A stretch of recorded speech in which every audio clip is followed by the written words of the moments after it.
Once upon a time in a village named Saharanpur, there lived a rich man named Vikas. Vikas had a loving wife named Shobha and a smart and innocent son named Ratan. Not too far from them lived a poor woman named Radha with her grandson. Chirag's parents died when he was just a baby, so Radha raised him as her own son. Despite their financial struggles, Radha worked hard as a domestic help in other people's homes to make ends meet. My mom has already told me not to play with you anymore. Chirag couldn't understand why Ratan was behaving like this. They said, "Look at Chirag's torn clothes. No wonder he smells bad." A few months passed, and Chirag grew up into a handsome young man. He followed the sound and saw that Ratan had fallen into a deep pit. The soil on the sides of the pit was too slippery for anyone to climb down and pull him out. Ratan's friends were standing around the pit and were clueless about what to do. "Why were you coming home from school alone at this hour?" He apologized to Chirag and said, "I'm sorry for judging you and your family. And now that I have your permission, I can call you Papa, too." Vikas was moved by Chirag's kindness and maturity. He hugged him again and said, "You will always be my son. No, you are already my son.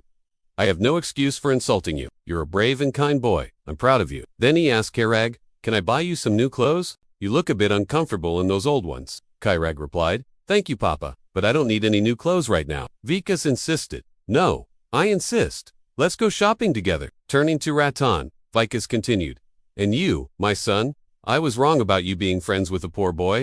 I thought it was just a pretense to steal my toys. But today you proved that you are more loyal than anyone I know. You could have saved yourself by leaving me in that pit, but you didn't. Instead, you chose to stay and help me. I am so sorry for everything I said and did to you." And Chirag replied respectfully, "No, sir.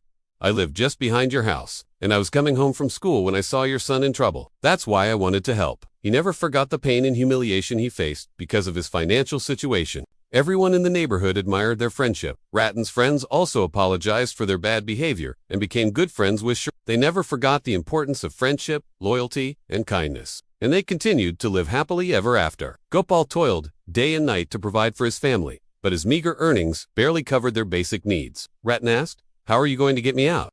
"There are no trees or poles nearby to tie the rope." Chirag replied, "I've got an idea." He ran home, quickly made a noose, and tied one end around his waist. Then he slid the other end of the rope through the small space between the wall and the electric wire and made a secure knot. He started pulling the rope with all his strength and managed to pull himself up. Ratan also did his part, and slowly, they pulled each other until Ratan's head popped out of the pit. Chirag felt very embarrassed. Ratan said, "Stop it, guys.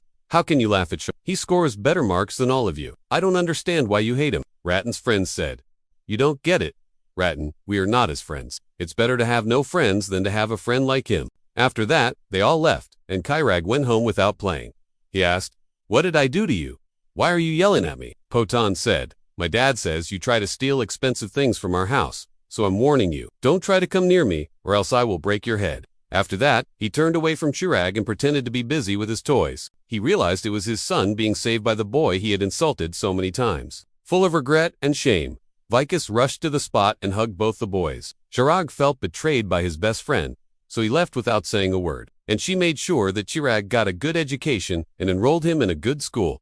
"Get away, you dirty animal. You are only trying to sneak into our house to steal our expensive toys." Hearing those harsh words, Chirag felt deeply hurt and ran away crying. That's how Chirag became friends with Ratan. They were the same age and always played together. Hearing her son's pain, Shobha hugged him and said, "My little champ, don't worry. Your friend is not a beggar. His parents are no more, so his grandmother takes care of him. And if he is poor, it doesn't mean he is dirty. I'm sure he's a nice kid.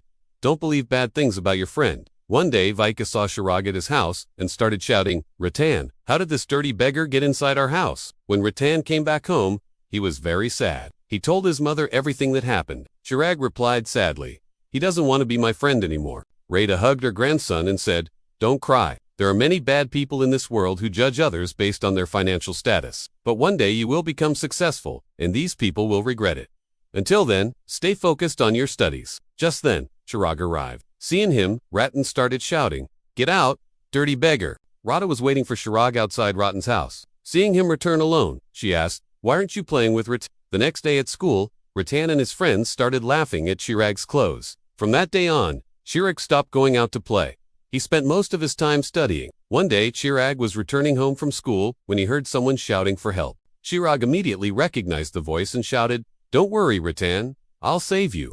Then he started climbing down the pit. Just then, Vikas was passing by and saw Chirag holding onto the rope with his might to pull Ratan out of the pit. After making sure they were fine, Vikas asked Chirag, "Is your house far from here?" Vikas couldn't hold back his tears. Chirag humbly said, "Sir, please don't apologize. I understand you were just worried about your son. I'm glad we could become friends." After that, Vikas took Chirag and Ratan inside and gave them water and snacks. Chirag and Ratan studied, played, and went to school together. Some time passed, and both boys grew up to be successful and responsible young men. Once upon a time, in a village nestled amidst rolling hills and verdant fields, there lived a poor farmer named